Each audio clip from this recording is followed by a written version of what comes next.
कहानी की शुरुआत में हम एज कंपनी की लैब में मौजूद दो साइंटिस्ट को देखते हैं, टकर और मार्कले। ये दोनों टमाटर का इस्तेमाल करके एक सिरम बनाने के लिए एक्सपेरिमेंट कर रहे थे। इस सिरम की खास बात ये होगी कि जो भी सिरम का इस्तेमाल करेगा उसे कभी भी कोई भी किसी तरह का नुकसान नहीं पहुंचा पाएगा। एक्सपेरिमेंट पूरा होने के बाद जब सिरम तैयार हुआ तो दोनों ने इसे इस्तेमाल करने का फैसला किया और टमाटर को दीवार पर फेंका, लेकिन टमाटर पूरी तरह कुचला गया। दोनों साइंटिस्ट ये देखकर निराश हो गए। तभी दोनों ने एक दूसरे से वादा किया कि जब तक सिरम नहीं बनेगा तब तक हार नहीं मानेंगे। अगली सुबह एक पिज्जा शॉप में एक जवान लड़का मैट तैयार हो चुके पिज्जा को मशीन से बाहर निकालने लगा, लेकिन तभी पिज्जा जमीन पर गिरकर खराब हो गया। ये देखकर उसकी माँ मिसेस बर्न्स गुस्सा हो गई, क्योंकि मैट एक हफ्ते में 2 पिज्जा खराब कर चुका था और अब उनके पास इतना टाइम भी नहीं है कि समय रहते दूसरा पिज्जा बना दे। इसीलिए मैट की माँ कहने लगी कि इस नुकसान का पैसा मैं तुम्हारी सैलरी से वसूल करूंगी। लेकिन मैट अपनी माँ से कहने लगा कि मुझे पैसों की बहुत जरूरत है, प्लीज ऐसा मत करना। उसकी माँ मान तो गई, लेकिन एक शर्त पर। उन्होंने कहा कि तुझे बाहर खड़े होके पिज्जा मैन की कॉस्ट्यूम पहन के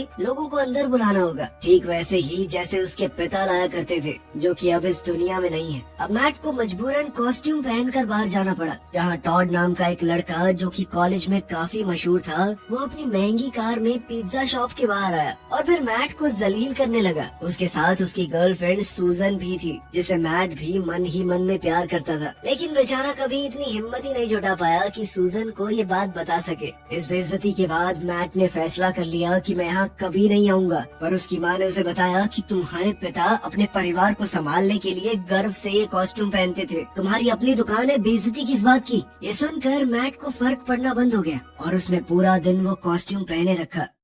इस दौरान एज लैब में दोनों साइंटिस्ट जब वापस आए तो उन्होंने देखा कि कुचला हुआ टमाटर अजीब से तरीके से दोबारा ठीक हो गया था। इस बात पर यकीन न करते हुए प्रोफेसर टक्कर ने फिर से टमाटर को फेंका और उसकी आंखों के सामने टमाटर खुद ब खुद पहले जैसे रूप में आ गया। दिन रात की कड़ी मेहनत के बाद आखिरकार उन्होंने एक ऐसे सिरम को बना लिया था जिसने टमाटर को अमर बना दिया। अब वो जल्द ही इसे इंसानों पर भी टेस्ट करेंगे। इधर मैट ने पिज्जा शॉप पर अपना काम खत्म किया और कॉलेज में अपनी क्लास के लिए निकल पड़ा, लेकिन पिज्जा शॉप पर लगातार काम करने की वजह से बेचारा मैट इतना थक जाता कि प्रोफेसर टक्कर की केमिस्ट्री क्लास में उसे बार बार झपकियाँ आती रहती। फिर जब क्लास खत्म हुई तो प्रोफेसर टक्कर ने मैट को जगाया और कहा कि अगर तुम्हें आगे जाके कुछ करना है ना तो क्लास में फोकस किया करो, और मैं जानता हूँ तुम्हारे अंदर दिमाग है तो लगाओ उसको। लेकिन मैट को कहीं न कहीं ये लगता था कि मैं क्या ही कर लूंगा, सारी जिंदगी मम्मी के साथ पिज्जा ही बनाने हैं। फिर प्रोफेसर टक्कर ने मैट से कहा कि लैब में एक पिज्जा लेकर आना,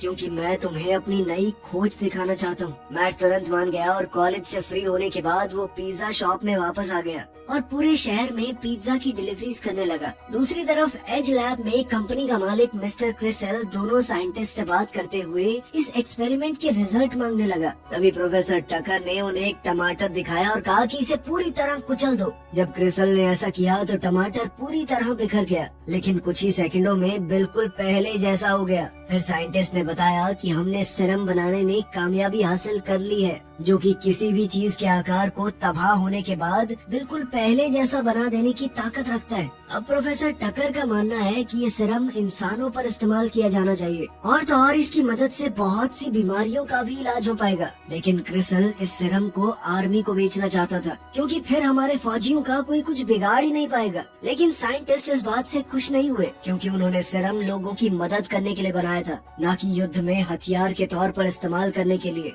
प्रोफेसर टक्कर ने फैसला कर लिया कि मैं अपने बॉस के प्लान को कभी कामयाब नहीं होने दूंगा। दूसरी तरफ शहर में मैट ने अपना काम तब तक जारी रखा जब तक वो अपनी आखिरी डिलीवरी नहीं कर देता, जो कि प्रोफेसर टकर की लैब में होगी। उस बेचारे को अंदाजा भी नहीं था कि मिस्टर चिजल ने अपने प्राइवेट सिक्योरिटी गार्ड जॉन को स्नाइपर्स की एक टीम के साथ साइंटिस्टों से सिरम चुराने के लिए भेजा था। जैसे ही मैट ने प्रोफेसर टकर को पिज्जा पकड़ाया, दोनों को कुछ बदमाशों ने घेर लिया, जो कि लगातार सिरम और कभी न खराब होने वाले टमाटर की मांग करते रहे। लेकिन प्रोफेसर टकर ने साफ साफ मना कर दिया। पर दूसरे साइंटिस्ट मार्कले ने सब कुछ बदमाशों को थमा दिया और खुलासा किया कि वो भी मिस्टर चिजल के साथ मिला हुआ है। फिर मार्कले और सभी गुंडे वहाँ से चले गए, लेकिन रास्ते में उसने टमाटर को जमीन पर गिरा दिया और फिर सभी टमाटर के ठीक होने का इंतजार करने लगे। लेकिन जब टमाटर ठीक नहीं हुआ तो मार्कले समझ गया कि टकर ने बिना किसी को बताए टमाटर बदल दिए होंगे। इसी दौरान प्रोफेसर टकर ने लॉकर से असली टमाटर और एक सिरिंज को निकाला और अपनी जेब में छुपा लिया। फिर प्रोफेसर टकर और मैट बिल्डिंग से भागने की कोशिश करने लगे, लेकिन तभी उनका सामना कुछ गुंडों से हुआ और बदमाशों ने उन पर ताबड़तोड़ गोलियां बरसा दी, जिस वजह से प्रोफेसर को गोली लग गई और एक गोली मैट के कंधे को छूकर निकल गई। इतना सब होने के बावजूद दोनों छत तक पहुंचने में कामयाब हो गए, जहां टकर ने एक ऐसा इंजेक्शन मैट को लगाया जिससे उसके सारे जख्म पल भर में ठीक हो जाएंगे। फिर उसने मैट से कहा कि ये टमाटर खाओ, ये तुम्हारी ताकत बढ़ा देगा और अब अपनी ताकत का इस्तेमाल सिर्फ अच्छे कामों के लिए करना। आखिर में प्रोफेसर को गुंडों का सामना करना पड़ा, जिन्होंने उसे कहा कि अगर जान बचानी है तो टमाटर हमें दे दो। लेकिन तभी टकर ने अपनी जेब से केमिकल की एक बोतल निकाली और उसे जमीन पर पटक दिया, जिससे एक जबरदस्त धमाका हुआ और दुश्मनों के होश उड़ गए। लेकिन बदकिस्मती से प्रोफेसर अपनी चोटों से बच नहीं पाया। उसने मैट की आंखों के सामने ही अपनी जान गंवा दी। गुस्से में आकर मैट ने टमाटर खाने का फैसला कर लिया। जॉन ने उसे रोकने की कोशिश की, लेकिन इसी दौरान मैट बिल्डिंग की छत से नीचे गिर गया। लेकिन गिरने के बावजूद मैट ऐसे उठ खड़ा हुआ जैसे कुछ हुआ ही ना हो और अपनी गाड़ी में बैठकर वहाँ से चला गया। गाड़ी चलाते हुए मैट खुद को बीमार महसूस करने लगा, साथ ही वो होश भी खो रहा था। उसने अपनी गाड़ी को फुटपाथ के बीच में रोक दिया। किस्मत से मैट ने बिल्कुल सूजन के घर के पास ही गाड़ी पार्क की थी। सूजन ने उसकी हालत देखकर उसे अंदर बुला लिया। फिर जब वो पानी लेने गई तो टॉड आ गया और पूछने लगा कि ये यहाँ पर क्या कर रहा है, इसे तो हमने पार्टी में नहीं बुलाया था। मैट ने उन्हें समझाने की कोशिश की, लेकिन टॉड उसे जबरदस्ती बाहर निकालने लगा। यहाँ तक कि उसने मैट को मुक्का भी मारा, लेकिन मुक्का मार के वो अपने ही हाथ की ऐसी तैसी करवा बैठा। फिर टॉड के दोस्त उसकी मदद के लिए आए, लेकिन मैट ने आसानी से उन्हें भी हरा दिया। एक को तो मैट ने पिंग पोंग टेबल पे ही फेंक दिया। इसके बाद मैट वहाँ से निकलकर अपने घर लौट आया, लेकिन टमाटर ने अपना असर नहीं छोड़ा। वो सोफे पर ही बेहोश हो गया। अगले दिन मैट अपनी माँ के साथ नाश्ता करने लगा तो उसने सोचा कि क्या मैंने कल जो टमाटर खाया था उसने मुझे सच में ताकत दी है। सबसे पहले उसने जलती हुई आग को अपने हाथ से छुआ और उसे रत्ती भर भी दर्द महसूस नहीं हुआ। फिर मैट ने सिर्फ अपने हाथों का इस्तेमाल करके गाड़ी को हिलाने की कोशिश की। उसने बड़ी आसानी से गाड़ी को उठा लिया और ये साबित हो गया कि प्रोफेसर टकर सच कह रहे थे। इसके बाद मैट पिज्जा शॉप चला गया, जहाँ उसने टीवी पर अपने प्रोफेसर की मौत की खबर देखी। हालात को और बुरा बनाते हुए जॉन और उसके आदमी पिज्जा शॉप तक आ गए और उसकी माँ से पूछने लगे कि तुम्हारा बेटा कहाँ पे है। ये देखकर कि उनमें से कोई भी पुलिस वाला तो नहीं लग रहा, मिसेस बर्न्स ने उन सबको चले जाने को कहा, क्योंकि बिना वारंट के कोई यहाँ घुसेगा नहीं, ठीक है। फिर जॉन जबरदस्ती अपने आदमी को अंदर भेजने लगा, लेकिन तभी मिसेस बर्न्स ने अचानक अपने बेसबॉल बैट से उस आदमी पर हमला कर दिया। तभी जॉन के आदमियों ने अपनी बंदूक उसके ऊपर तान दी और कहा कि चुपचाप ये बता दो तुम्हारा बेटा कहाँ पे है। किचन के अंदर से मैट ने ये सब कुछ देख लिया और अपनी माँ को बचाने के लिए वो अपने पिता की वो कॉस्ट्यूम लेने चला गया। कुछ ही देर में जॉन और उसके आदमियों ने मिसेस बर्न्स के साथ धक्का मुक्की करते हुए किचन का सामान गिराना शुरू कर दिया। पर तभी अचानक जॉन का एक साथी हवा में उड़ता हुआ नजर आया। जैसे ही सबने पीछे मुड़कर देखा तो उसके सामने कॉस्ट्यूम पहने हुए मैट था। मैट ने कहा कि मैं एक सुपर हीरो हूँ, मेरा नाम है पावर मैन। ये सुनते ही जॉन और उसके आदमी मैट पर हंसने लगे, ये कहते हुए कि तू सिर्फ पिज्जा मैन है और जैसा तेरा शरीर है तुझे तो बिना लड़े ही हार मान लेनी चाहिए। लेकिन मैट ने अपनी नई ताकत का इस्तेमाल करके उन सब पर हमला बोल दिया और जब एक बंदूकबाज ने उस पर गोली चलाई तो गोली उसके सूट को जरा सा भी नुकसान नहीं पहुंचा पाई। गुंडों को हराने के बाद मैट ने जॉन को पकड़ लिया, जो ये कह रहा था कि तुम मेरे साथ लैब चलो। लेकिन मैट के दिमाग से अभी भी प्रोफेसर की मौत का गुस्सा गया नहीं था, इसलिए उसने जॉन को पीछे की तरफ धक्का दे दिया। लेकिन इस सब में जॉन का पैर अवन की तरफ फिसल गया, जिससे उसका आधा चेहरा बुरी तरह जल गया। घबराहट में उसने अपने आदमियों को जल्दी से बुलाया और अपने जले हुए चेहरे का इलाज करवाने के लिए डॉक्टर के पास भागा। लड़ाई खत्म होने के बाद मैट अपनी माँ को सीधा हॉस्पिटल ले गया और कुछ मिनट बाद मिसेस बर्न्स होश में आ गई और अपने बेटे से पूछा कि हुआ क्या। फिर मैट ने माँ को पूरी कहानी सुनाई। ये सुनकर मिसेस बर्न्स ने फैसला किया कि सब कुछ सुलझने तक दुकान को बंद रखना ही बेहतर होगा और साथ ही उन्होंने मैट को बताया कि जब मैं बेहोश थी तो तुम्हारे पापा का एक सपना आया मुझे। मैंने उन्हें डिलीवरी मैन की कॉस्ट्यूम में देखा, वो अपनी शक्तियों का इस्तेमाल करके हमें बचा रहे थे। ये सुनकर मैट ने फैसला कर लिया कि वो पिज्जा मैन की कॉस्ट्यूम में ही लड़ेगा और वादा करने लगा कि अपनी शक्तियों का इस्तेमाल लोगों को बचाने के लिए करेगा, न कि किसी गलत काम में। पास ही एक और हॉस्पिटल के कमरे में जॉन का चेहरा पट्टियों से बंधा हुआ था। डॉक्टर ने उसकी जांच की और कहा कि हमें तुम्हारे शरीर के किसी हिस्से से मांस निकालकर तुम्हारे चेहरे पर लगाना होगा ताकि चेहरा ठीक हो सके। फिर जॉन ने आईने में खुद को देखा और उस पिज्जा बॉय के बर्बाद किए हुए चेहरे को देखकर गुस्से से भर गया। उसने कसम खाई कि मैं इस सुपर हीरो से बदला जरूर लूंगा, इसके लिए चाहे मुझे कुछ भी करना पड़े। जो कुछ भी हो रहा था उससे अनजान मैट पिज्जा शॉप बंद करने चला गया क्योंकि माँ अभी भी हॉस्पिटल में ही है। तभी डिटेक्टिव मोजर वहाँ आया और मैट से कहने लगा कि पुलिस स्टेशन चलो। वहाँ पहुँचने के बाद मैट डिटेक्टिव को उस वक्त की सीसीटीवी फुटेज दिखाने लगा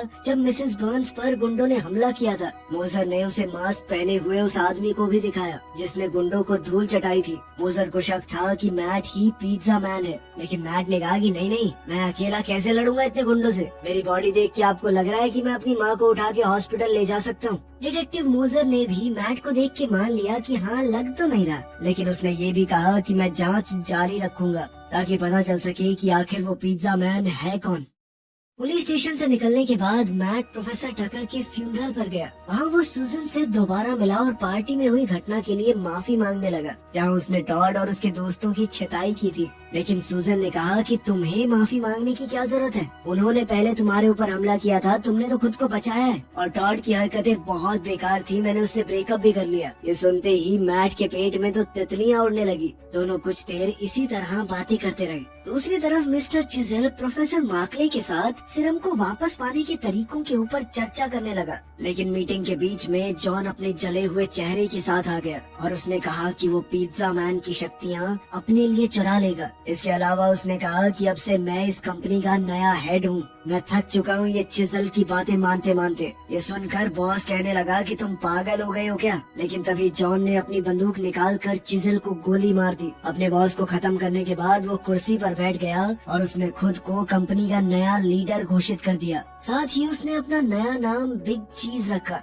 जॉन ने सबसे पहले प्रोफेसर मार्कले को कहा कि पिज्जा मैन के शरीर से सीरम निकालने का तरीका ढूंढो ताकि वो फॉर्मूले को दोबारा बनाकर खुद पर इस्तेमाल कर सके। साइंटिस्ट ने कहा कि अपनी रिसर्च को दोबारा देखने पर मैंने पिज्जा मैन की कमजोरी खोज ली है। तंबाकू के पत्तों में पाए जाने वाले एक बैक्टीरिया की वजह से ये धुआं टमाटर की बनावट पर असर करता है, जिससे पिज्जा मैन की शक्तियाँ भी किसी काम की नहीं रहेंगी। बिग चीज ये सुनकर काफी खुश हुआ और उसने अपने आदमियों से कहा कि इस धुएं को हथियार में बदल दो ताकि वो पिज्जा मैन को पकड़ सके। सब कुछ तैयार होने के बाद बिग चीज अपने गुंडों के साथ उस कॉलेज की तरफ निकल पड़ा जहां मैट पढ़ता था। उस वक्त मैट एक प्रोफेसर के साथ केमिस्ट्री क्लास में था। तभी वो खुद को अचानक से बीमार महसूस करने लगा और फिर बाथरूम में चला गया। इसके बाद बिग चीज और उसके आदमी कॉलेज में घुस गए और प्रोफेसर और स्टूडेंट्स को बंदूक दिखाकर धमकाते हुए मैट के बारे में पूछने लगे। सूजन ने जल्दी से एक मैसेज मैट को भेजा और बताया कि कुछ गुंडे तुम्हें ढूंढ रहे हैं।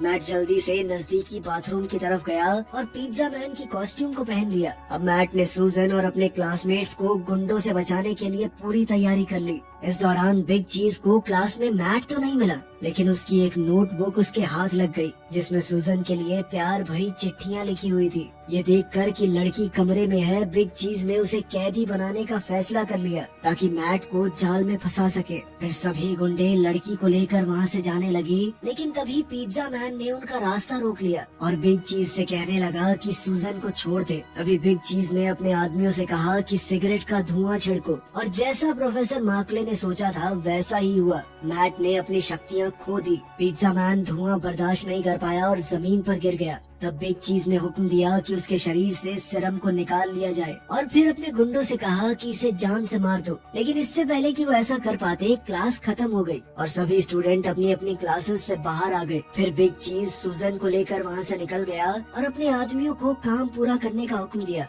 लेकिन जैसे ही धुआं साफ हुआ, पिज्जा मैन की शक्तियाँ वापस आ गई और उसने एक ही हमले में सबको ढेर करना शुरू कर दिया। फिर मैट सूजन को बचाने के लिए दौड़ा, लेकिन तब तक बिग चीज उसे अपने अड्डे पर ले जा चुका था। सूजन को कंपनी की लैब में बांधकर छोड़ने के बाद बिग चीज अपने साथियों के साथ एक मीटिंग में चला गया। मीटिंग में इन्वेस्टर्स ने उससे सीरम के बारे में पूछा। फिर प्रोफेसर मार्कले की मदद से डायरेक्टर ने उन्हें मैट के शरीर से लिया गया खून दिखाया, जिसमें सीरम मौजूद था। इसके साथ ही बिग चीज ने खुद पर एक छोटा सा सैंपल इस्तेमाल किया, जिससे उसके चेहरे से जलन के निशान पूरी तरह गायब हो गए। लेकिन कुछ देर बाद वो निशान वापस भी आ गए, ये साबित करते हुए कि सीरम को पूरी तरह दोबारा बनाने के लिए उन्हें उस पर बहुत काम करना होगा। लेकिन फिर भी सामने वाली पार्टी के लिए सीरम का इतना नमूना काफी था। उन्होंने वादा किया कि अगर एक्सपेरिमेंट पूरा हो गया तो हम इस प्रोजेक्ट पर पैसा जरूर लगाएंगे। मीटिंग चलती रही, तभी बिल्डिंग के बाहर मैट भी सूजन को बचाने के लिए पहुंच गया। लेकिन सबसे पहले मैट को एज के सिक्योरिटी गार्ड से निपटना होगा, इसीलिए उसने कंपनी के डायरेक्टर तक पिज्जा पहुंचाने का ढोंग रचा और उसका प्लान काम कर गया। गार्ड ने उसे अंदर जाने की इजाजत दे दी। मैट ने अपनी पिज्जा मैन की कॉस्ट्यूम को लिफ्ट में ही पहन लिया और फिर जैसे ही वो बिग चीज के ऑफिस में पहुंचा तो सीधा बिग चीज की तरफ बढ़ा और अपनी ताकत का पूरा इस्तेमाल करते हुए मैट ने गुस्से में पूछा कि सूजन कहाँ है। लेकिन बिग चीज को इससे कोई फर्क नहीं पड़ा। वो कहने लगा कि मेरे पास एक ऑफर है, वो मानोगे तो लड़की बच जाएगी। उसने वादा किया कि अगर तुम मुझे अपने खून के कुछ सैंपल दोगे तो मैं तुम्हारी सूजन को छोड़ दूंगा। सूजन के लिए परेशान मैट ने इस डील को मान लिया। लेकिन बिग चीज ने मौका देखकर अपनी सिगार जलाई और पिज्जा मैन के चेहरे पर धुआं फूंक दिया। धुएं की वजह से पिज्जा मैन ने अपनी शक्तियाँ खो दी और उसके बाद उसे जबरदस्ती एक खुफिया लैब में ले जाकर बंद कर दिया गया। जब मैट होश में आया तो उसने खुद को एक स्ट्रेचर पर बंधा हुआ पाया। बिग चीज ने उसे थैंक्स कहते हुए कहा कि तुम्हारे खून से अब मैं बहुत सारा सीरम बनाऊंगा, लेकिन मेरी एक आदत है, मैं कभी गवाह को जिंदा नहीं छोड़ता। इसीलिए उसने प्रोफेसर मर्कले से कहा कि खून निकाल लेने के बाद इसे जान से मार दो। निराश होकर मैट ने उससे कहा कि सूजन को छोड़ देना, ठीक है? लेकिन बिग चीज ने फिर से चेतावनी दी कि मैं सबूत छोड़ता ही नहीं छोटे। आखिरकार प्रोफेसर मर्कले ने खून के सैंपल ले लिए और फिर मैट को एक जहर देने की पूरी तैयारी कर ली। पिज्जा मैन का अंत अब नजदीक था,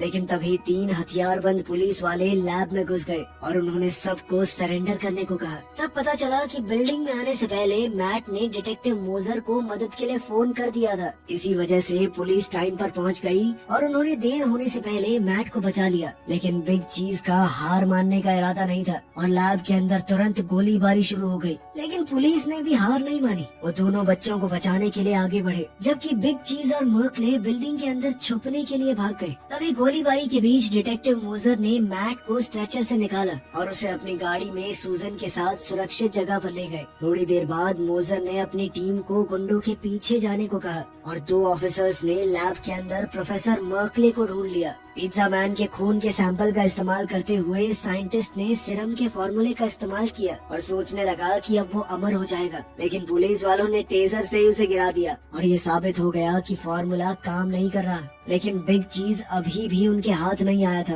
और अपने ऑफिस से वो लगातार पुलिस वालों पर गोलियां चला रहा था। बाहर गाड़ी के अंदर से मैट और सूजन रेडियो पर सब कुछ सुनते हैं और मैट कहता है कि मुझे पुलिस की मदद करनी होगी। लेकिन उससे पहले मैट ने खुद को एक जोरदार घूंसा मारा, यह देखने के लिए कि क्या उसकी शक्तियाँ वापस आ गई हैं। लेकिन उसे एहसास हुआ कि धुएं का असर अभी भी उसके शरीर पर है। मगर ताकत ना होने के बावजूद भी मैट चाहता था कि वो पुलिस की मदद करे और बिना अपनी शक्तियों के भी उसने पिज्जा मैन का कॉस्ट्यूम पहना और बिल्डिंग की तरफ दौड़ पड़ा। कुछ ही देर में पिज्जा मैन ऑफिस वाली मंजिल तक पहुँच गया। लेकिन तभी बिग चीज ने उसकी बाजू में गोली मार दी। पुलिस ने तुरंत पिज्जा मैन की मदद करनी चाहिए और तभी बिग चीज ने उनका ध्यान भटकने का फायदा उठाया और छत की तरफ भाग गया। घायल होने के बाद भी पिज्जा मैन ने हार नहीं मानी और बिग चीज का पीछा करने लगा, जो कि एक बिल्डिंग से दूसरी पर छलांग लगाकर भागने की कोशिश कर रहा था। मैट ने भी छलांग लगाने की कोशिश की, लेकिन वो कामयाब नहीं हुआ और बिल्डिंग के किनारे पर लटक गया। पिज्जा मैन को पूरी तरह लाचार देखकर बिग मैन ने उसे खत्म करने का फैसला किया और उसकी बाजू के घाव पर दबाव डालने लगा। खुशकिस्मती से सूजन और डिटेक्टिव मोजर सही वक्त पर पहुंच गए और मोजर ने तुरंत बिग चीज पर गोली चला दी। लेकिन वो फिर भी बचते हुए अपनी गाड़ी की तरफ दौड़ने लगा और इतने में पिज्जा मैन उठ खड़ा हुआ और उसका पीछा करने लगा। पार्किंग में पहुंचते ही पिज्जा मैन ने कार के ऊपर से छलांग लगा दी और अंदर बैठे बिग चीज ने गाड़ी की रफ्तार तेज कर दी। वो छत की तरफ गोलियां चलाने लगा, लेकिन पिज्जा मैन गोलियों से बचने में कामयाब हो गया। तभी अचानक बिग चीज ने गाड़ी की ब्रेक लगा दी और पिज्जा मैन गाड़ी के सामने आ गिरा। जमीन पर पड़े पिज्जा मैन को देखकर बिग चीज ने गाड़ी उसकी तरफ तेजी से चला दी। लेकिन एक बार फिर से डिटेक्टिव मोजर ने सही वक्त पर आकर अपनी गाड़ी बीच में अड़ा दी और पिज्जा मैन को बचा लिया। तमाम कोशिशों के बाद बिग चीज गाड़ी से निकला और उसने डिटेक्टिव मोजर पर बंदूक तान दी। साथ ही उसने सूजन को गाड़ी से बाहर खींच लिया और फिर उसे एक पिज्जा फैक्ट्री में ले गया। पिज्जा मैन भी उनका पीछा करते हुए वहाँ पहुँच गया। फैक्ट्री के अंदर जाते ही मैट ने देखा कि सूजन को बेल्ट से बांधा गया था, जो अब तेजी से कटने के लिए जा रही थी। बिना समय बर्बाद किए पिज्जा मैन मशीन को बंद करने की कोशिश करने लगा, लेकिन तभी उसे एहसास हुआ कि उसकी शक्तियाँ वापस आ चुकी हैं। उसने अपनी ताकत से मशीन के सारे कंट्रोल तोड़ दिए और जब सूजन तेज धार वाली मशीन में गिरने वाली थी तो पिज्जा मैन तुरंत बेल्ट की तरफ दौड़ा और उसने ऐन मौके पर लड़की को खींचकर उसकी जान बचा ली। अब सिर्फ बिग चीज का खात्मा करना बाकी था। पिज्जा मैन ने उसे फैक्ट्री के गोदाम में ढूंढ निकाला, जहाँ से भागने का कोई रास्ता नहीं था। फिर बिग चीज ने उसे मनाने की कोशिश की कि तुम मेरे साथ जुड़ जाओ, क्योंकि साथ मिलकर हम सीरम और ज्यादा बना पाएंगे और बहुत पैसे कमाएंगे दोनों। लेकिन पिज्जा मैन ने इनकार कर दिया और कहा कि मैं प्रोफेसर टक्कर की कही बात को भूला नहीं हूँ। अपनी शक्ति का इस्तेमाल मैं सिर्फ अच्छे कामों के लिए करूंगा। ये सुनते ही बिग चीज ने हमला करने की कोशिश की, लेकिन पिज्जा मैन ने तुरंत पलटवार किया और उसे दूर धकेल दिया। लेकिन बिग चीज अब एक दूसरी मशीन की बेल्ट की तरफ जा गिरा और अब वो तेजी से बर्फ जमा देने वाली मशीन की तरफ बढ़ रहा था। मैट उसे बचाने के लिए तेजी से दौड़ा, लेकिन समय रहते नहीं पहुंच पाया और उसकी आंखों के सामने बिग चीज बर्फ के बड़े टुकड़ों में जम गया। आखिरकार लड़ाई खत्म हुई और डिटेक्टिव मोजर ने सूजन की जान बचाने और क्रिमिनल्स को हराने के लिए पिज्जा मैन को बधाई दी। फिर पिज्जा मैन ने डिटेक्टिव मोजर को अपनी असली पहचान बताई, जिसे देखकर वो हैरान रह गया। फिर मोजर ने मैट को सलाह देते हुए कहा कि अपराध से लड़ना हम पर छोड़ दो। आखिर में मैट सूजन को उसके घर छोड़ने गया और आखिरकार उसने सूजन को अपने दिल की बात बता ही दी। इसके बाद सूजन ने भी आगे बढ़कर उसे चूम लिया। चलो, अपने हीरो को लड़की मिल गई, हो गई हैप्पी एंडिंग। मिलते हैं अगली वीडियो में।